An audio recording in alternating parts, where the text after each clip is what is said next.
Hi everyone, greetings everyone. I think you might be able to see the today's newspaper और अभी मैं आपको बताने वाला हूँ कि किस तरीके से हमें फ़िल्टर करना चाहिए चीज़ों को, राइट? अब देखिए यहाँ पे सबसे पहले जब इंडियन एक्सप्रेस को हम पढ़ते हैं तो सबसे पहले हम वर्ल्ड न्यूज़ पे फोकस करते हैं। और वर्ल्ड न्यूज़ पे फोकस करने के लिए देखिए ये वाला आर्टिकल जो है, अब इस वाला आर्टिकल को आप देखेंगे तो आपको ये पता है कि ये कम्प्लीटली पॉलिटिकल है। और ये जो मैटर है अभी, क्योंकि it's under going, right, it's a case that has been filed against Donald Trump and it's under going, तो उसमें इतना ज़्यादा ध्यान देने की ज़रूरत आपको नहीं है। लेकिन एक चीज़ यहाँ पे आपको दिखाई देगी इस आर्टिकल में कि एक तरह का 2005 का एक्सेस हॉलीवुड कैंपेन के बारे में बात कर रहा है। अब एक्सेस हॉलीवुड कैंपेन से रिलेटेड हैं डोनाल्ड ट्रंप, जहाँ पे एक रिकॉर्डिंग में उन्होंने साफ साफ कहा था that he has a habit of grabbing women sexually without their permission. And scene में है डोनाल्ड ट्रंप के अगेंस्ट सेक्सुअल एनकाउंटर का केस, जो कि एक पॉर्न स्टार स्टॉर्मी डैनियल्स ने कर दिया है। और उनको पेमेंट किया था डोनाल्ड ट्रंप ने अपनी प्रेसिडेंशियल कैंपेन के दौरान। तो ये चीज़ हश हश कैंपेन कर रहे हैं कि चुप रहो, ठीक है। स्टॉर्मी डैनियल्स अगर आ जाएगी तो डोनाल्ड ट्रंप के कैरेक्टर पे इंसिनुएशन हो जाएगा, तो वो चीज़ को अवॉइड करने के लिए डोनाल्ड ट्रंप ने स्टॉर्मी डैनियल्स को पे किया था 2016 के कैंपेन में। तो यहाँ पे उनके ऊपर केस लगा हुआ है। और ये क्योंकि अंडर गोइंग है तो हमें उतना ध्यान नहीं देना चाहिए। अच्छा, इसराइल के इंटेलिजेंस चीफ ने, इंटेल चीफ ने क्विट कर दिया है। इसराइल की हिस्ट्री में ऐसा पहली बार हुआ है। अब इंटेल चीफ ने क्यों क्विट किया? सिंपल सा है कि वो मॉरल ऑब्लिगेशन ले रहे हैं। 7 अक्टूबर को जो हमास का अटैक हुआ उसको वो कंट्रोल नहीं कर पाए, वो इंटेलिजेंस फेलियर मान रहे हैं, राइट। बेंजामिन नेतन्याहू का भी लोग वहाँ पे रेजिग्नेशन मांग रहे हैं, not because Benjamin Netanyahu Palestine पे वॉर कर रहा है, बट दैट बेंजामिन नेतन्याहू जो है, बिन्यामिन नेतन्याहू जो हैं, वो जो इसराइलीज़ हैं जिनको किडनैप कर लिया है हमास ने, वो उनको छुड़ा नहीं पाए। और उसमें से काफ़ी लोगों की मौत हो चुकी है, 140 इसराइलीज़ हैं। तो इस वजह से जनता प्रोटेस्ट कर रही है कि बेटा तुम छोड़ दो सत्ता। तो major general Aharon Haliva is the person जिन्होंने इस्तीफ़ा दे दिया है। अब देखिए ये चीज़ आपको दिखाई देगी कि इसराइल में ऑलरेडी पीपल जो हैं they are not condemning the war, they are not condemning the attack. But आपको pro Palestine protest Yale campus और कोलंबिया में, कोलंबिया यूनिवर्सिटी में आपको दिखाई देगा कि प्रो पैलेस्टीन रैलीज और कैंपेन्स निकल रहे हैं, डेमोन्स्ट्रेशन निकल रहा है, right. Hours after Colombia cancelled in-person classes to de-escalate tensions in the New York campus, and that is what is going on. अच्छा, you will find that flood swamp near southern China, China में भी flood आया है और Russia में भी इस बार flood आया है। और यूनाइटेड अरब एमिरेट्स में भी फ्लड आया है। तो आपको दिखाई देगा कि क्लाइमेट चेंज की वजह से all sorts of geographies are getting affected with respect to the floods. But when you talk about India, you did not see much rainfall in India, then you can draw comparison कि हाँ भाई यहाँ पे ज़्यादा वर्षा नहीं हो रही है, ठीक है। China hails Muizzu's big parliament win seeks deeper ties. अब इसमें आपको क्या पता होना चाहिए? देखिए इसमें आपको ये पता होना चाहिए कि मोहम्मद मुइजू जो है वो तो प्रेसिडेंट थे, लेकिन उनकी वहाँ की पार्लियामेंट के लिए भी इलेक्शन होता है जहाँ पे पॉलिटिकल पार्टी रूल करती है।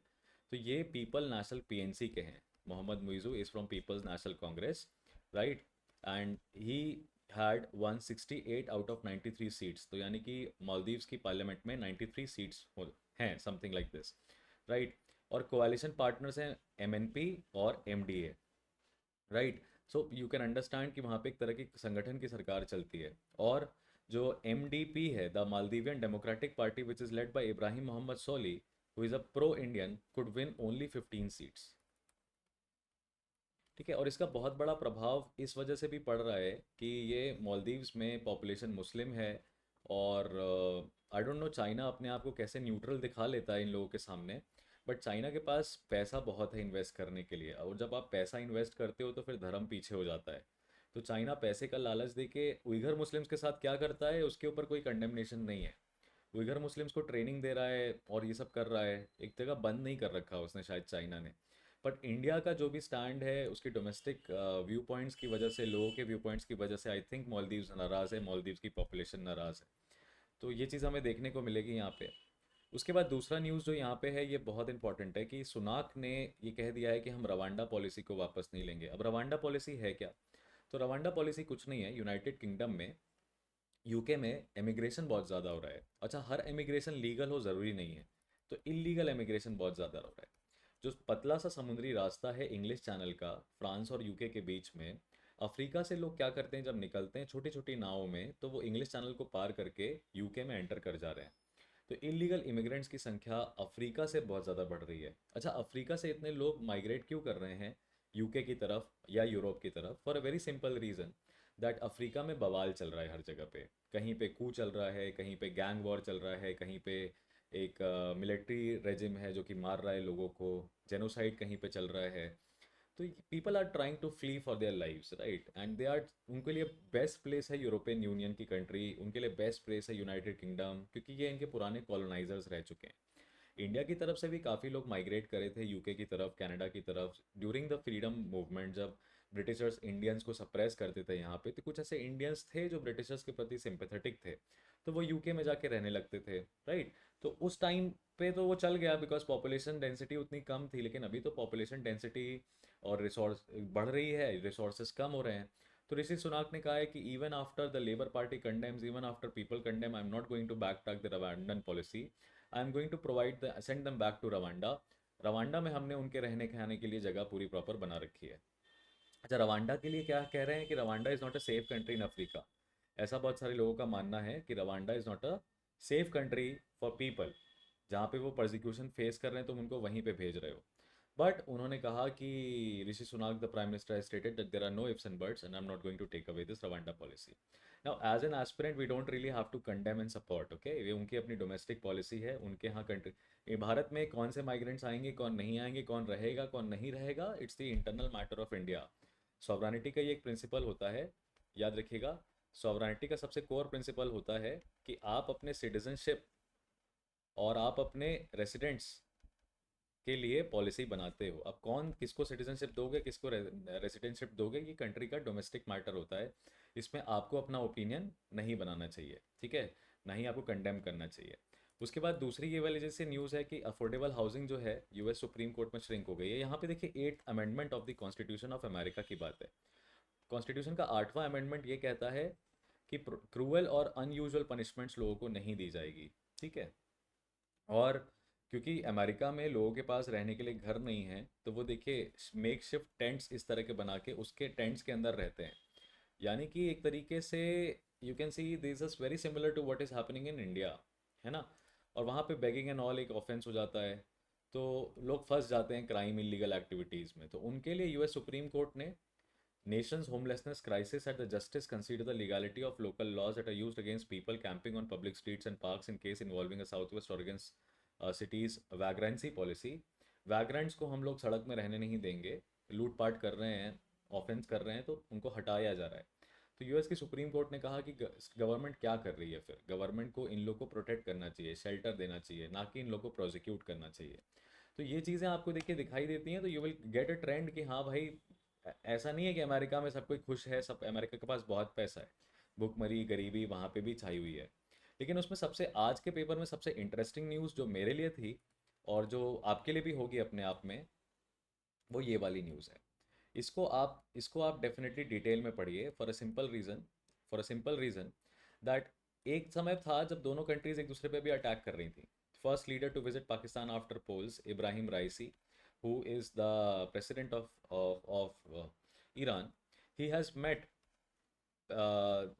दी पाकिस्तानी प्राइम मिनिस्टर शहबाज शरीफ। अच्छा, इंटरेस्टिंगली इनके बीच में शहबाज शरीफ ने अपनी बातों बातों में ये कहा कि फ़िलिस्तीन में जो हो रहा है कुछ वैसा ही कश्मीर में भी हो रहा है, और ईरान ने जिस तरीके से फ़िलिस्तीन का साथ दिया है इसराइल के अगेंस्ट, वैसे ही कश्मीर पे भी ईरान को साथ देना चाहिए। लेकिन ईरान के प्रेसिडेंट इब्राहिम राइसी ने इस चीज़ को एक्सेप्ट नहीं किया और इस तरह की बातें स्वीकारी नहीं। इनफैक्ट उन्होंने ये कहा कि पाकिस्तान और ईरान के बीच में जो ट्रेड है वो बहुत कम है, पाकिस्तान और ईरान के बीच में जो बायलेटरल ट्रेड है वो बहुत कम है, विच इज़ नॉट गुड। तो उसको स्केल अप करके $10 बिलियन करने की बात की गई है, ठीक है? अब देखिए पाकिस्तान और ईरान जो हैं वो तभी प्रॉस्पर कर सकते हैं जब उनके बॉर्डर्स प्रॉस्पर करें, और अभी पूरी लड़ाई पाकिस्तान और ईरान के बीच में किस चीज़ की है? बलूचिस्तान की आज़ादी की। तो बलोची अपने आप को आज़ाद कराना चाहते हैं। एक तरफ इधर ईरान है, दूसरी तरफ इधर पाकिस्तान है। तो इंडिया के लिए बलूचिस्तान का मामला भी वैसे ही है जैसा पाकिस्तान के लिए कश्मीर का मामला है। तो ये वाली इंटरेस्टिंग न्यूज़ है। बलूचिस्तान के कॉज को प्लीज़ पढ़िएगा to understand more about it. इसके बाद बाकी तो पूरे पेपर से मैं बहुत ही ज़्यादा अचंभित हूँ। फाइनली अलीगढ़ मुस्लिम यूनिवर्सिटी में जस्टिस हुई, नाइमा खातून साहब की गुलरेज नाम की मैडम को वहाँ का वाइस चांसलर बना दिया गया है। और डेफिनेटली ये अपना अलीगढ़ मुस्लिम यूनिवर्सिटी का अपना ओरिजिनल तरीका है। वो माइनॉरिटी इंस्टीट्यूशन है, तो वो है नहीं माइनॉरिटी इंस्टीट्यूशन, बट माइनॉरिटी बच्चे वहाँ पे जाना चाहते हैं, तो वाइस चांसलर भी वैसा ही होना चाहिए। ये वाली न्यूज़ को आप थोड़ा डिटेल से पढ़िएगा। Supreme court denying women child care leave is violation of constitution, है ना। चाइल्ड केयर लीव मतलब मैटर्निटी लीव और ये सब जब आप नहीं दे रहे हो तो आर्टिकल 15 आर्टिकल 14 का वायलेशन हो रहा है। यहाँ पे आपको पूरा लीगल रीजनिंग दिखाई देगा, तो इस न्यूज़ को पेज नंबर 2 से भी उठा के पढ़िएगा। और ये बहुत इंपॉर्टेंट है, बिकॉज देखिए यहाँ पे है right to persons with disabilities act के बारे में भी आपको बताया है। Right to persons with disability act के बारे में बताया है। सेंट्रल सर्विस सिविल रूल के बारे में आपको बताया है। और बहुत सारे प्रिंसिपल्स के बारे में बताया है, जहाँ पे अगर बच्चे को कोई बीमारी है तो माँ को छुट्टी दी जाती है और पेड लीव होती है। ठीक है, तो ये वाली न्यूज़ लीगल के पॉइंट ऑफ व्यू से ज़रूरी है। द कैंडिडेट्स वाले कंपटीशन में गुकेश जीत चुके हैं। He is the youngest world chess champion right now. और उन्होंने यूनाइटेड स्टेट्स ऑफ अमेरिका के जो प्लेयर थे उनको एक तरीके से पॉइंट्स में पीछे छोड़ दिया। और यूनाइटेड स्टेट्स ऑफ अमेरिका के जो प्लेयर थे जिसको इसने हराया है उसका नाम है Hikaru Nakamura. Hikaru Nakamura definitely Japan born, migrated to America and ऐसे वाले हैं। ठीक है, उसके बारे में आप पढ़िएगा। और बस इतना ही अपने को पढ़ना है। फिर वहाँ पे आर प्रगानंदा और दुनिया भर के और भी प्लेयर्स हैं। हमारे यहाँ पे कॉनेरू हम्पी है, आर प्रगानंदा है, गुकेश है। इनके नाम आप हमेशा याद रखिएगा। और याद रखिएगा मैग्नस कार्लसन और Ding Liren, Magnus Carlsen and Ding Liren were the two stalwarts जो कि पुराने जाने जाते हैं चेस में, जिनके अगेंस्ट ये लोग कॉम्पिटिशन जीते। फर्दर बात करें तो अमिट India's chip push Taiwan flags talent gaps high import tariff. अब ताइवान ने यहाँ पे क्या कर दिया है, ताइवान ने यहाँ पे ये कहा है कि भाई देखिए भारत में अगर हमें कोई फैक्ट्री खोलनी है, कोई इस्टेब्लिशमेंट खोलना है, देखिए सेमीकंडक्टर की बात है। अब सेमीकंडक्टर के टॉप लीडिंग प्रोड्यूसर्स मैन्युफैक्चरर्स या तो देखिए चाइना में है या ताइवान में है। अब देखिए ताइवान और चाइना के बीच में आपसी लड़ाई चल रही है, तो हम उसको अपने एडवांटेज के लिए क्या करेंगे, यूज़ करेंगे। कैसे यूज़ करेंगे, ताइवान को हम इनवाइट करते हैं इंडिया में कि भाई तुम आ जाओ। अच्छा, इंडिया ताइवान को अलग कंट्री की तरह रिकग्नाइज नहीं करता है, लेकिन इकोनॉमिक इंगेजमेंट ताइवान के साथ बराबर रखता है। 3 इकोनॉमिक सेंटर्स खोल रखे हैं ताइवान ने इंडिया। तो हमने ताइवान को बोला कि अपनी बड़ी बड़ी कंपनीज को यहाँ पे लेके आओ और एक मैन्युफैक्चरिंग प्लांट बनाओ। लेकिन ताइवान के फॉरेन अफेयर्स के मिनिस्टर जोसेफ वू का ये कहना है कि इंडिया में बहुत सारी प्रॉब्लम्स हैं। अच्छा, इन प्रॉब्लम्स को ज़रा ध्यान से पढ़िएगा, बिकॉज ये सिर्फ सेमीकंडक्टर की जगह पे नहीं है। बड़ी बड़ी दुनिया भर में जा जा के बातें पेल देना और अपनी रियलिटी से ना अवेयर होना और जनता को गुमराह करना कि हम सेमीकंडक्टर का दुनिया का सबसे बड़ा प्लांट लगा रहे हैं, पर तुम्हारे पास इंजीनियर्स नहीं हैं, तुम्हारे पास इंफ्रास्ट्रक्चर नहीं है। वैसा सेमीकंडक्टर एक ऐसी चीज़ होती है जो टेम्परेचर सेंसिटिव डिवाइस होता है, या वो जो चिप होती है दैट इज़ टेम्परेचर सेंसिटिव। आपके पास एडिक्वेट टेक्नोलॉजी नहीं है, आपके पास स्किल्ड इंजीनियर्स नहीं हैं। यहाँ पे तो मैक्सिमम इंजीनियर्स कौन है, बीटेक करके एमबीए करके आईपीएस बन गए, बीटेक करके आईपीएस बन गए। आईआईटी से निकले तो उन्होंने रोबोटिक्स में कोई काम नहीं किया। आईआईटी से निकले तो गूगल के काम करने के लिए अमेरिका चले गए। पढ़ाया साला तुमको भारत ने, एग्ज़ाम निकाला तुमने भारत में, पढ़ा तुमने इंडियन आईआईटी से, और तुम काम कर रहे हो जाके अमेरिकन कंपनी के लिए, वो भी इंडिया में रह के नहीं। तो इंडियन गवर्नमेंट को इस चीज़ पे ध्यान देना पड़ेगा कि हमारे जो स्किल्ड रिसोर्स हैं वो ड्रेन हो रहा है बाहर।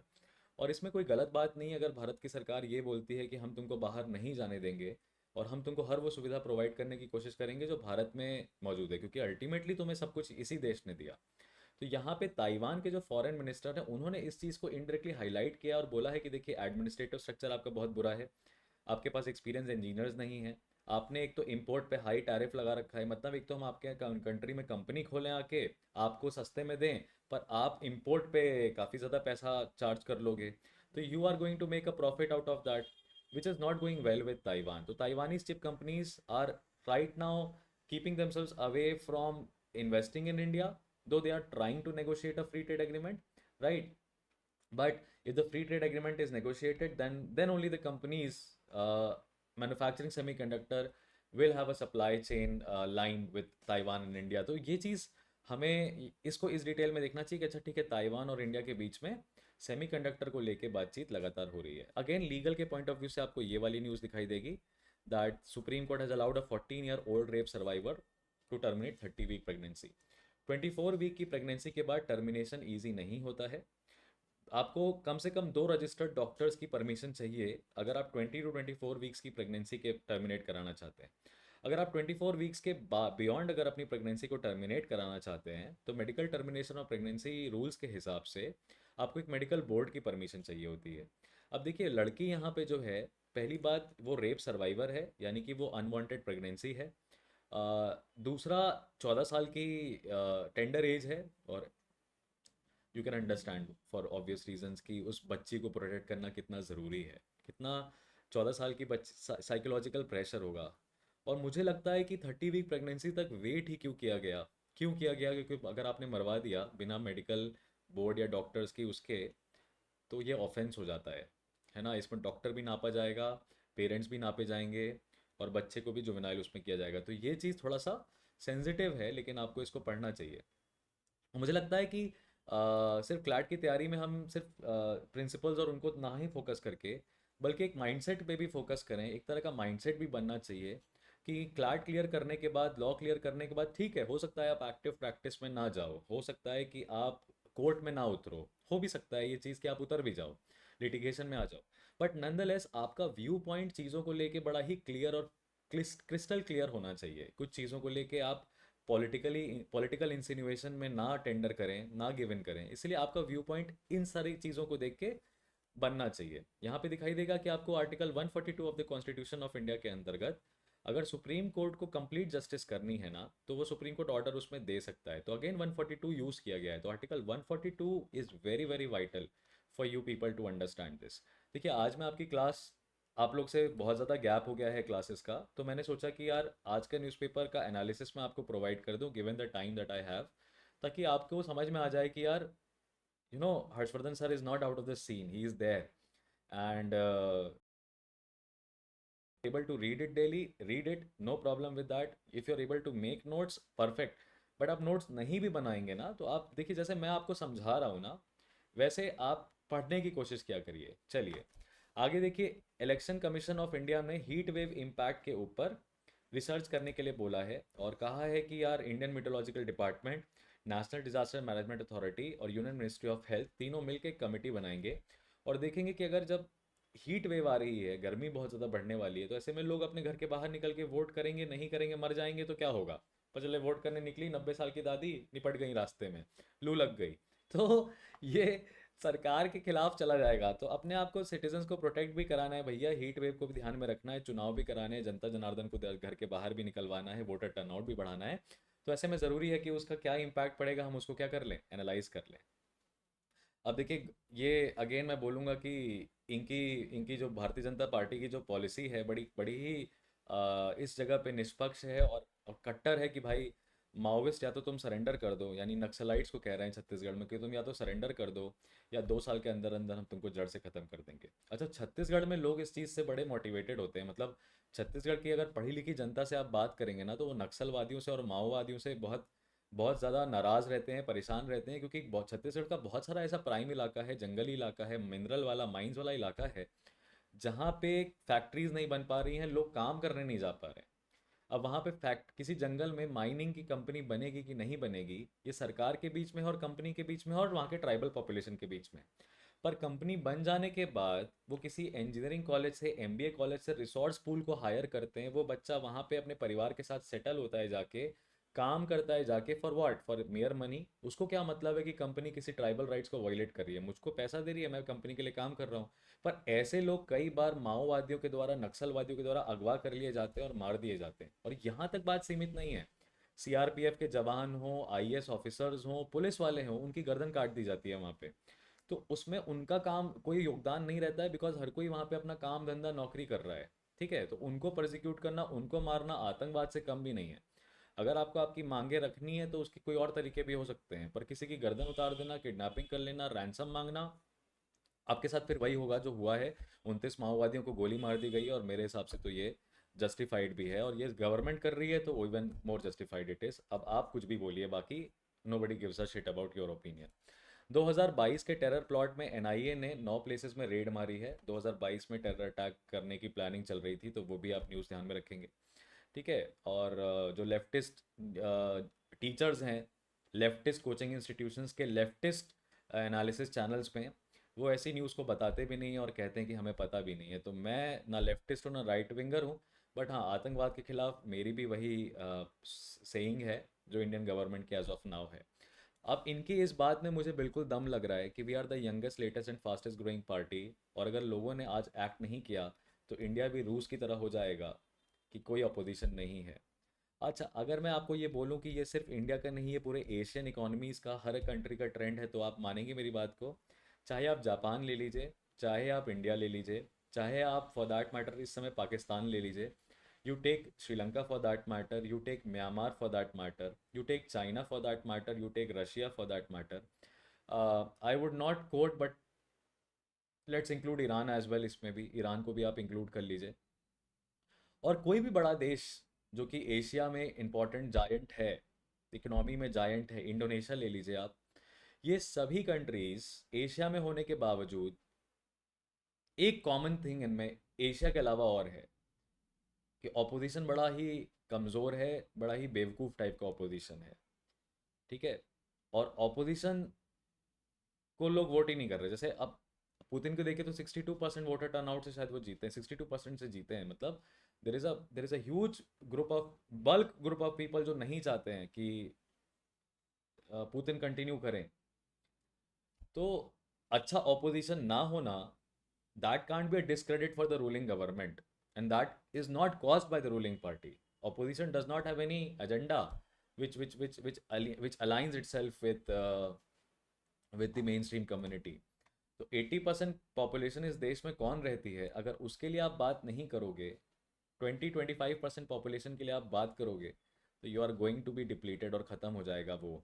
लेकिन इसका मतलब ये नहीं हो सकता कि कॉन्स्टिट्यूशन खतरे में है, सेक्युलरिज्म खतरे में है, because secular India was always a secular country. अगर इंडिया सेक्युलर नहीं होता, या इंडिया एक तरीके से मल्टीलिंगुअल और मल्टी रिलीजियस और मल्टी एथनिक नहीं होता, तो आज के टाइम पे इंडिया में सिर्फ एक रिलीजन और एक तरह की कम्युनिटी होती। India has always been a secular, ये हमारी कल्चर में, हमारी रूट्स में है, राइट।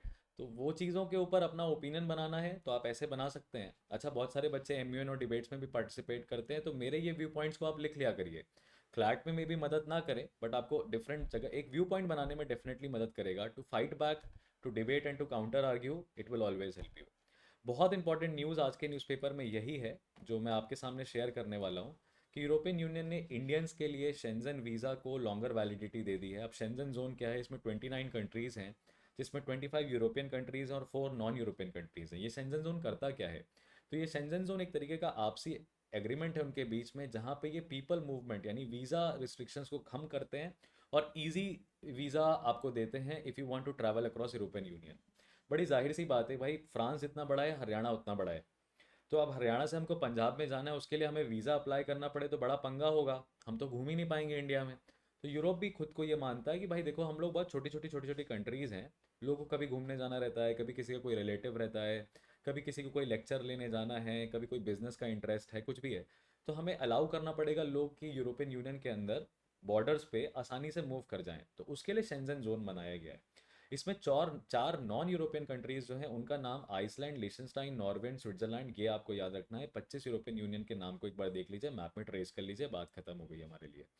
फिर इंडिया का top most apex food regulator का नाम क्या है? FSSAI, and the full form is food safety and standards of India.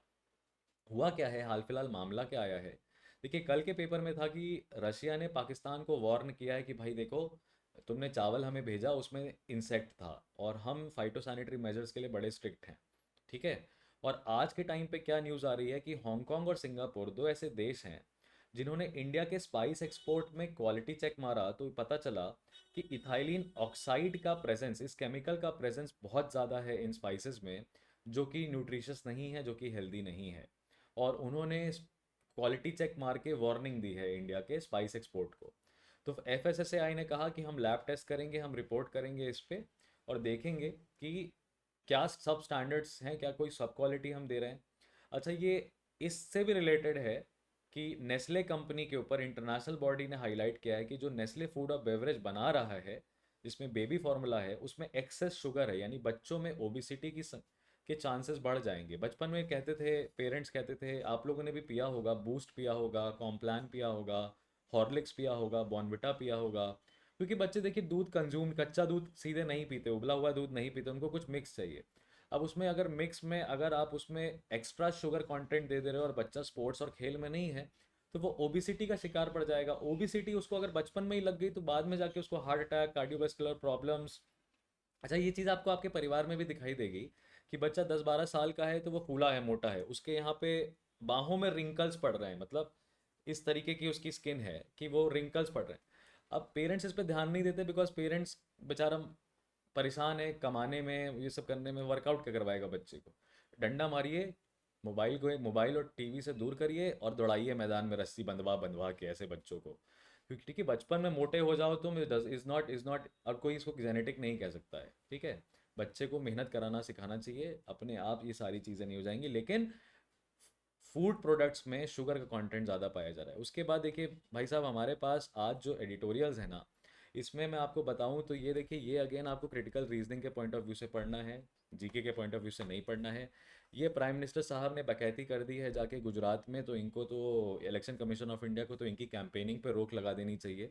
इन्होंने सीधा सीधा अपना इस्लामोफोबिया वाला चीज़ें हैं, देखिए गुजरात में जाते हैं तो ये चौड़ में आ जाते हैं। मुझे ऐसा लगता है कि जब भी ये गुजरात जाते हैं तो इनको लगता है कि यार यहाँ तो हम कुछ भी बोलेंगे लोग माइंड नहीं करेंगे, क्योंकि गुजरात की मिट्टी ने उनको 15 साल तक प्राइम मिनिस्टर, चीफ मिनिस्टर की तरह ढोया।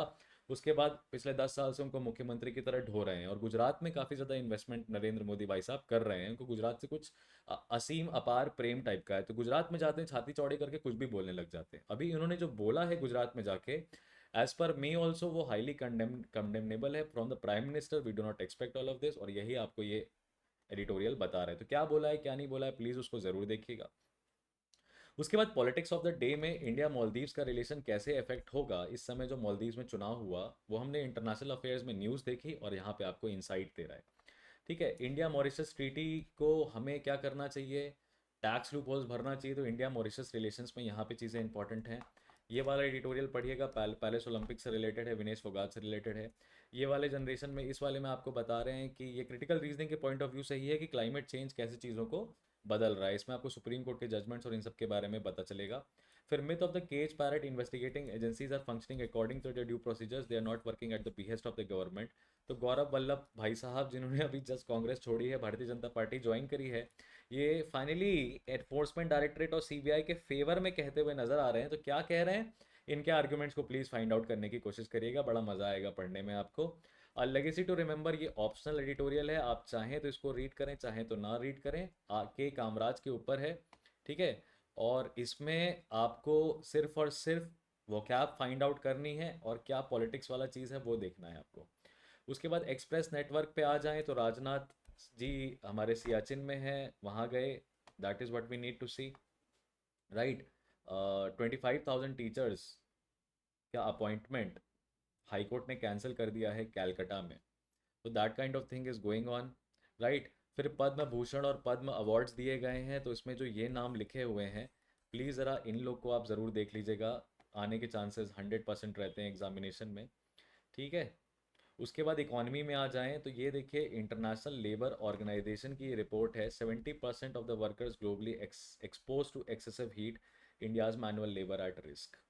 अभी मैंने इलेक्शन कमीशन ऑफ इंडिया का आपको हीट वेव वाला बताया था, उसके बाद आपको यहाँ पे ये दिखाई देगा कि आईएलओ कह रहा है कि भाई देखो 34.7% are in exposure, right, and they are at facing the health crisis right now. तो वो पूरा रिपोर्ट है, just have to see. And then 7% का ग्रोथ रेट इंडिया के लिए फिजिबल है 2024-25 में, ऐसा मॉनेटरी पॉलिसी कमेटी का कहना है। आरबीआई की मॉनेटरी पॉलिसी कमेटी ने कहा है, वो हम ध्यान रखेंगे। ये देखिए, ये चीज़ वापस से आपको रिपीट में दिखाई देगी। Insolvency proceedings against Chandra, NCLT के ऊपर बात है। इन्होंने कंपनी सुभाष चंद्र की जो कंपनी है इंडिया बुल्स हाउसिंग फाइनेंस, उसका दिवालिया घोषित करके उसको बेचने की बात कर रहे हैं, अब उसके ऊपर न्यूज़ है। तो आपको बस इन सब चीज़ों पे ध्यान रखना है, थोड़ा बहुत आपको ध्यान रखना है, just you need to glance through it. अभी insurance sector for all ages में आईआरडीआई के बारे में पढ़ लीजिएगा, लेकिन हेल्थ इंश्योरेंस क्या है क्या नहीं है, you don't have to really look into that, that is not for you.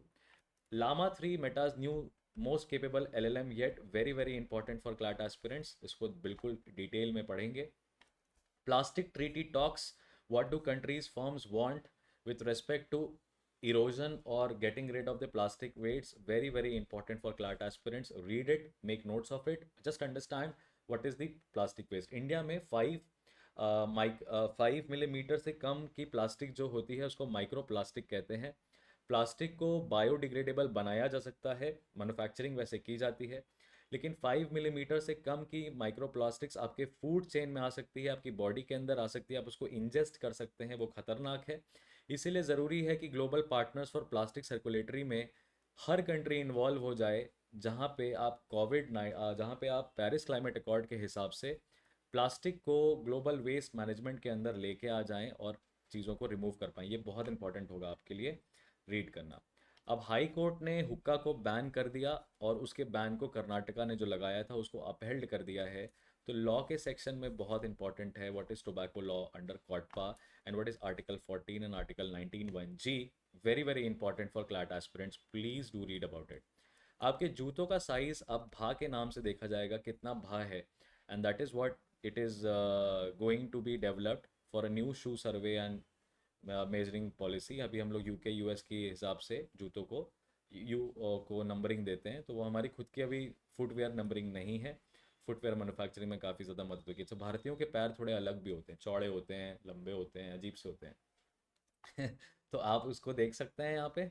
बाकी और तो स्पोर्ट्स में कुछ ऐसा इंपॉर्टेंट है नहीं। सो आई थिंक आपको आज की एनालिसिस समझ में आ गई होगी। ठीक है, प्लीज़ ये कोचिंग वोचिंग को मैं एंडोर्स नहीं करता हूँ, कहाँ से आ जाती हैं। बट हाँ, न्यूज़ को थोड़ा इत्मीनान से पढ़िएगा, एडिटोरियल्स पे ज़्यादा समय बिताइएगा, और कॉन्टेक्स्ट मैंने आपको समझा दिया है। मिलता हूँ आपसे ऐसे ही कुछ अगली एनालिसिस में। प्लीज़ अपनी प्रिपरेशन को मत छोड़िए, टाइम आ गया है फुल फ्लेजेड वॉर का। Thank you so much.